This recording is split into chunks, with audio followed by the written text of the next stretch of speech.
Olá pessoal, tudo jóia? Continuando a nossa série de aulas sobre patologia para a gente utilizar em concurso público e colocando os macetes, nós vamos hoje dar continuidade com o tema que é patologia bucal, né? Para concurso, vamos falar de alterações do desenvolvimento.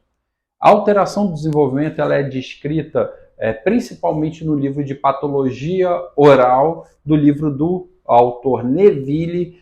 A maior parte dos concursos cobravam antigamente o livro que foi até 2004, a edição. Hoje em dia tem ele mais recente, tá certo? Mas o de 2004 ele tinha muitos detalhes, muitos nomes, então eu vou me basear por ele, que eu entendo que é um livro que eles gostam de utilizar mais nas bancas de concurso. Porém, não mudou muita coisa para os outros, podem utilizar o outro. Essa aula é do capítulo 2, né, no capítulo 1, desculpa, do livro, da página 2 até a página 42. Eu vou dividir ela em duas etapas. Essa é a primeira parte, tá certo? Então vamos lá. O que seria alteração do desenvolvimento ou defeito do desenvolvimento? É a formação da face e cavidade oral. Elas são complexas e envolve o processo múltiplos teciduais que devem unir, fusionar tudo de modo ordenado, tá certo? O distúrbio de alguma ordem dessa vai causar uma alteração de desenvolvimento. Ou seja, a base da embriogênese nós temos o ectomesênquima, o mesênquima e o ectoderma. O ectoderma são os tecidos de revestimento que são células epiteliais. Mesênquima são células que se diferenciam em vários tipos de tecidos, que são células mais que não são responsáveis, são mais funcionais e não são responsáveis pelo revestimento da proteção. Isso depois dá para esclarecer melhor na histologia. E o ectomesênquima é a mistura dos dois tecidos, tá certo?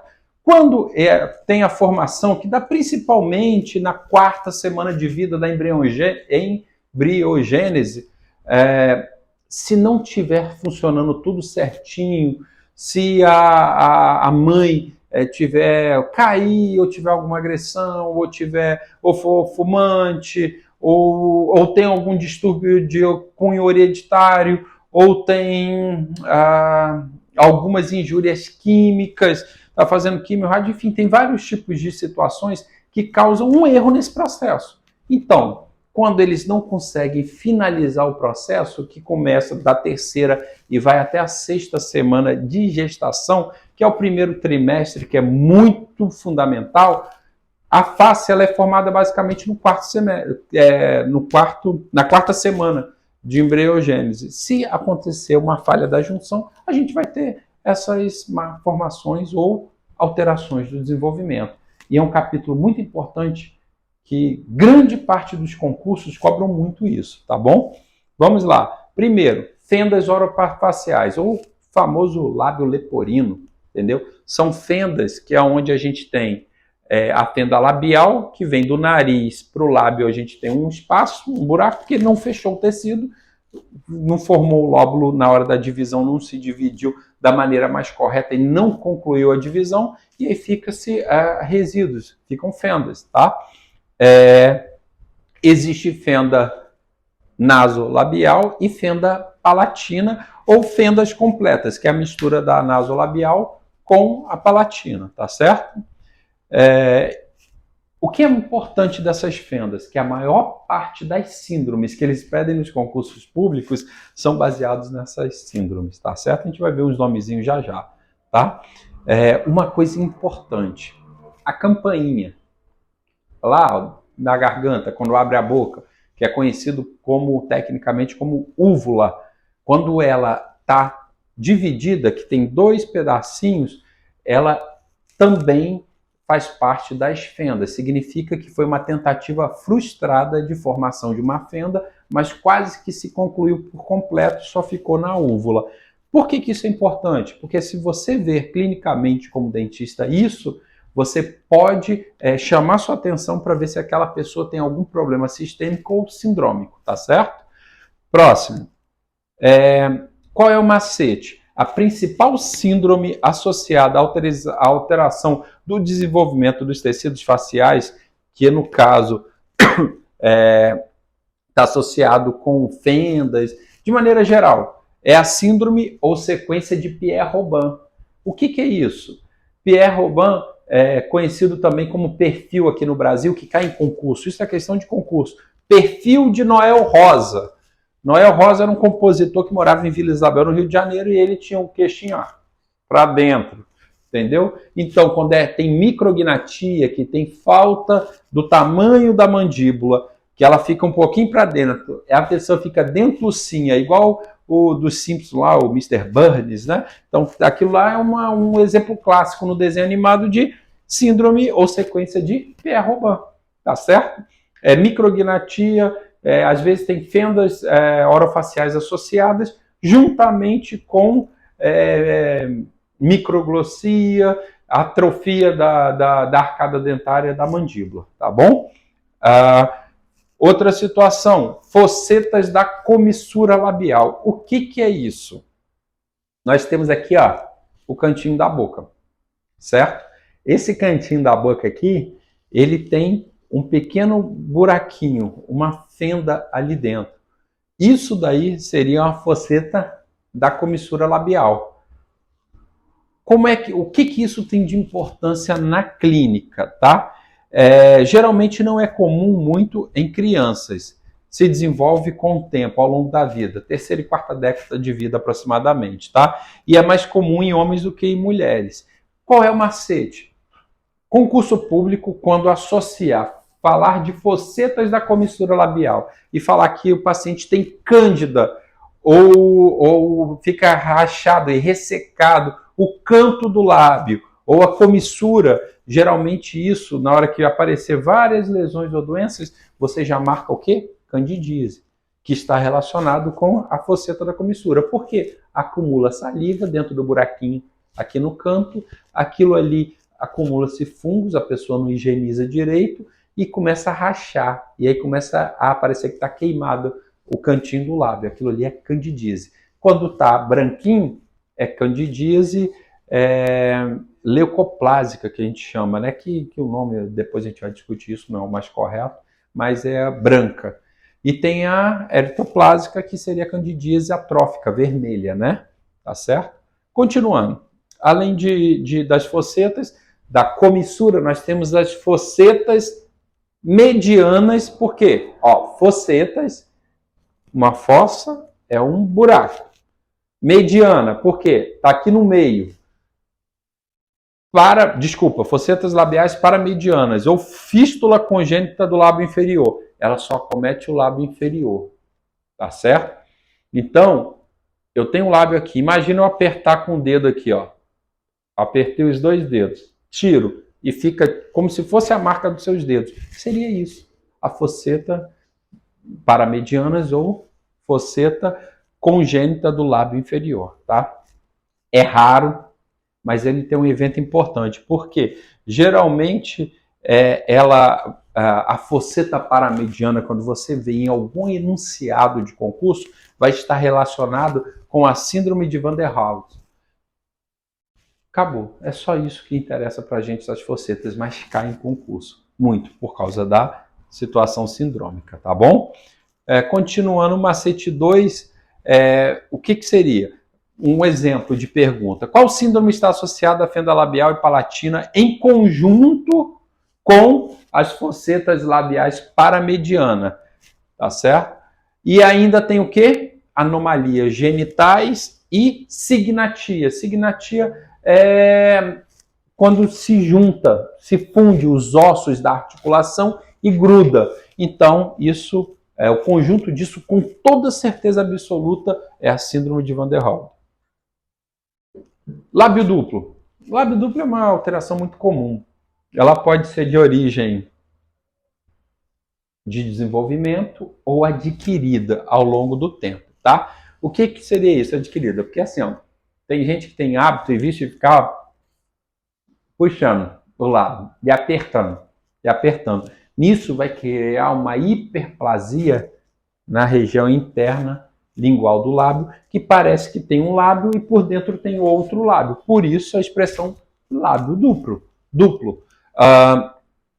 Mas o lábio duplo original, que não é o causado pelo ser humano, ele faz o quê? Ele é simplesmente a permanência da parte globosa. Qual que é a parte globosa? A parte globosa é a parte interna do lábio. Ele é dividido em globosa e vilosa. A vilosa é a parte de fora, mais bonitinha, que é a região de transição com a pele. E a globosa é a interna, que é mais robusta. Então, quando os lábios estão sendo formados e ele não se forma direito, fica uma fenda, um tendão, entre aspas, né? Ali ele faz tipo como se fosse um lábio duplo. Por que isso daí é importante? Porque ele está extremamente associado à síndrome de Usher, mas vai depender do quê? Ele tem que ter lábio duplo com blefalocalasia. O que é isso? Edema das pálpebras. A pálpebra fica gordinha, inchada.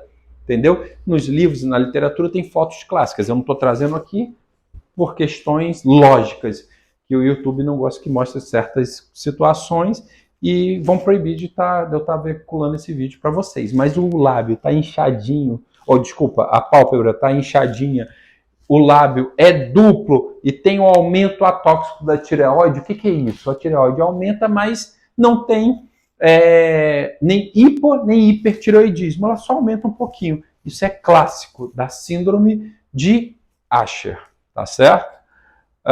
Vamos continuar. Além disso, nas alterações de desenvolvimento, nós temos quem? Grânulos de Fordyce. O que são os grânulos de Fordyce? São células, são glândulas sebáceas ectópicas, ou seja, uma glândulazinha de espinha, ectópica, porque ela não está na localização original, geralmente é na pele, que nós temos glândulas sebáceas. Quando aparece na boca, é um monte de grãozinho, parece que eu peguei areia e coloquei na boca da pessoa, aquele grãozinho, amareladinha e o ponto micro, ele chega no máximo a 5 milímetros, tá certo? Isso são os grânulos de Fordyce, cai muito em concurso, pode anotar aí e marcar de vermelho, tá certo? Por que cai em concurso? Ele diz que isso daí seria, hoje em dia, considerado uma alteração normal, não é uma alteração real do desenvolvimento e geralmente não está envolvido com muitas síndromes, tá? Qual a lesão do desenvolvimento que é considerada uma variação anatômica normal, pois afeta mais de 80% da população? Segundo Neville, em 2004. Questão de concurso daqui, a resposta é grânulos de Fordyce. Tá? Leucoedema. O que é leucoedema? O nome já diz. Leuco vem de branco. Leucoderma, pessoas da pele branca. Melanoderma, pessoas da pele morena. Certo? Feoderma, pessoas morenas. Melanoderma são negras. Então, assim, o leucoedema está dizendo que é o edema branco. O que é isso? Na bochecha, na parte interna dela, dessa região por dentro, se criam igual um malhador, igual uma rede de pesca. Você olha por dentro da bochecha e você vai ver uns aspectos reticulares. Qual a diferença do leucoedema para o líquen plano? É simples, que o leucoedema, lembra que eu falei na última aula da lesão de semiotécnica, que é você fazer vitropressão, apertar, se apertar, sumir, é leucoedema. Se apertar e continuar, provavelmente líquen plano, tá certo? Ou lúpus, tá certo? O leucoedema também, ele é associado principalmente às pessoas melanodermas. Só que existe um artigo que fala o seguinte: será que realmente é clássico das pessoas de pele negra? Não sei. É porque fica mais visível, provavelmente. Houve uma correção na literatura dizendo que acomete igual as pessoas, tanto negras como brancas. Mas, simplesmente, a literatura mais antiga, por que eu estou falando isso? Que no concurso eles costumam colocar isso para te confundir. Mas se tiver escrito que acomete mais pessoas da pele negra, morenas, marque essa questão, porque isso daí está descrito na literatura. Hoje a gente sabe que não é bem assim, que é só que antigamente não se observava tanto nas pessoas brancas, porque quase não dá para ver. Mas como a pessoa de pele negra tem pigmentação, na hora que você bate o olho, você já vê aquela situação branca, igual uma redinha, que é chamada de leucoedema, tá bom? E também está associado com o uso de cigarro, tabaco. Não o cigarro industrializado, mas o cigarro que é feito sem filtro, certo? Aqueles que você compra o fumo, enrola e coloca. Ou mastiga o tabaco, também dá leucoedema. Não pode confundir leucoedema com leucoplasia, que também são diagnósticos diferenciais. Tá? Macete. Alteração do desenvolvimento que acomete mais frequentemente a laringe, mucosa jugal, que aparece clinicamente como malhador de pesca e é observado em pessoas melanodermas. Não tenha dúvida, vai lá na questão leucoedema. Tá bom?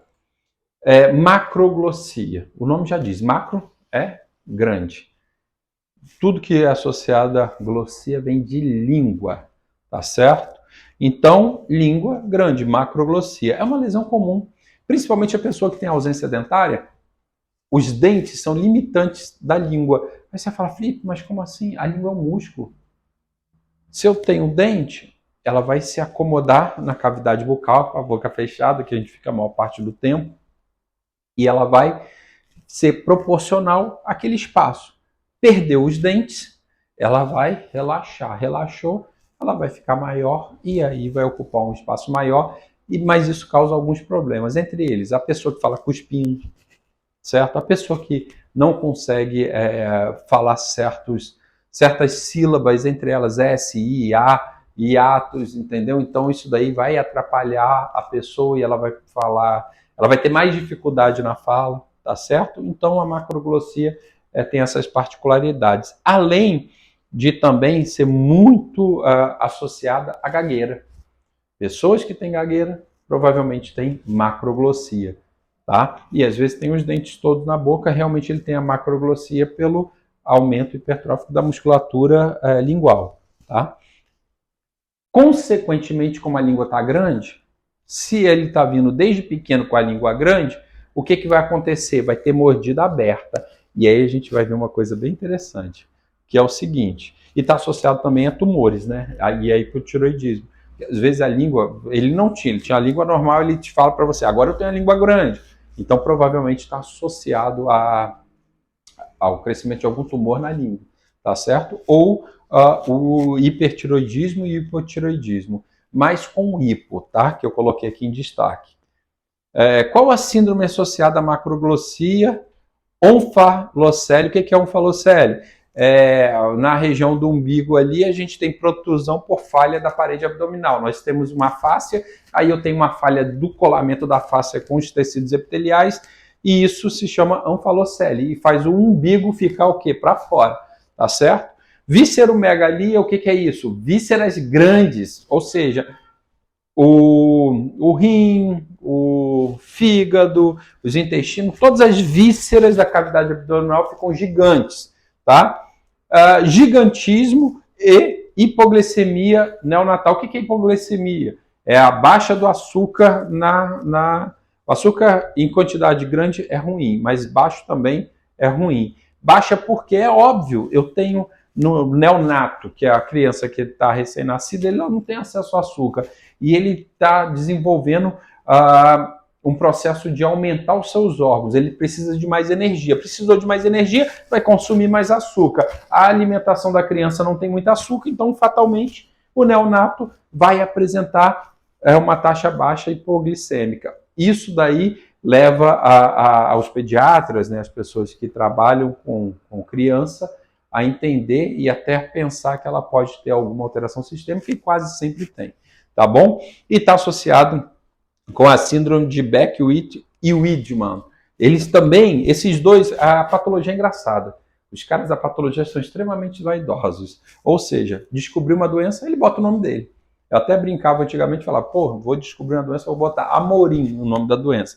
Porque eles botaram o nome. E o problema é que a maior parte deles eram alemães, austríacos, alguns franceses, entendeu? Então, assim, o nome dessa síndrome é o nome dos caras que descobriram ela, que é a síndrome de Beckwith e Wiedemann, tá?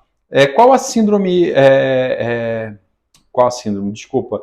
A macroglossia, junto com essas situações, causam isso, mas toma cuidado, porque, ó, macete 1, existem dois. A segunda e a mais comum qual é? Síndrome de Down, tá certo?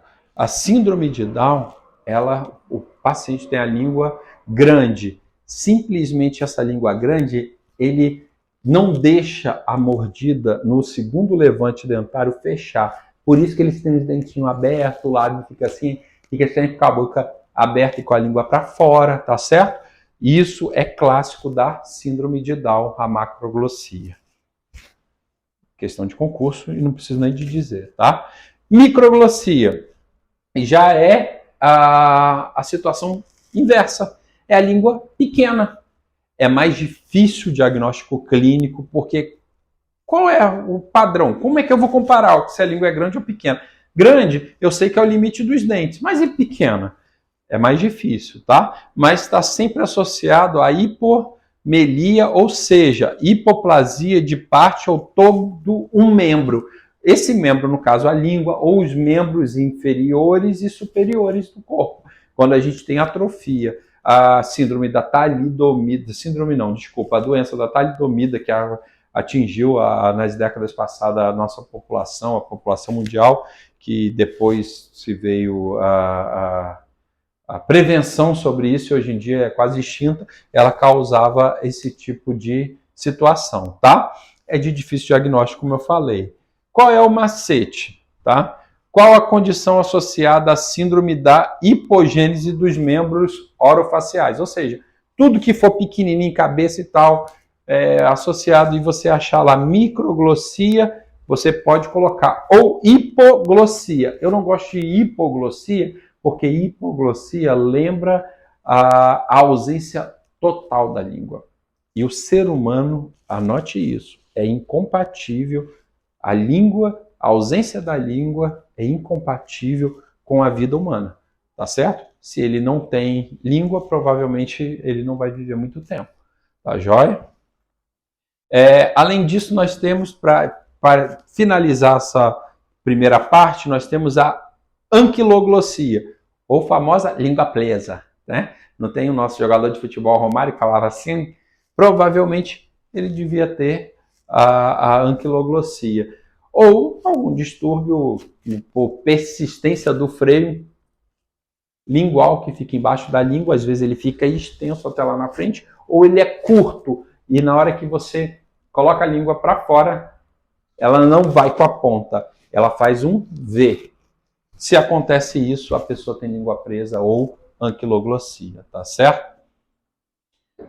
O tratamento, né? É só tirar o freio ali, que tudo se resolve, vida que segue. Como eu falei, a língua é um músculo, ela se readapta e ir fazendo indo na fonoaudióloga e fazendo uma terapia correta, a pessoa volta a falar normalmente através da fisioterapia, tá? Então, assim, uma questão que poderia cair. O paciente veio à clínica para solucionar a sensibilidade por retração gengival, que é a gengiva que abaixa mais baixo do que o nível do colo dos dentes, que dá uma sensibilidade, tá? Ao conversar, percebeu que a paciente tinha dificuldade na fala. Ao examinar, não conseguia colocar a língua para fora. Quando ela tentava colocar, fazia um V. Qual o diagnóstico inicial mais coerente? Anquiloglossia, tá certo? Ou língua presa. Por hoje a gente termina. Eu espero que vocês tenham gostado dessa sequência e estejam gostando dessa sequência de aulas. Se estiver gostando, é o que eu falei. Compartilhe o vídeo com os amigos, com os colegas.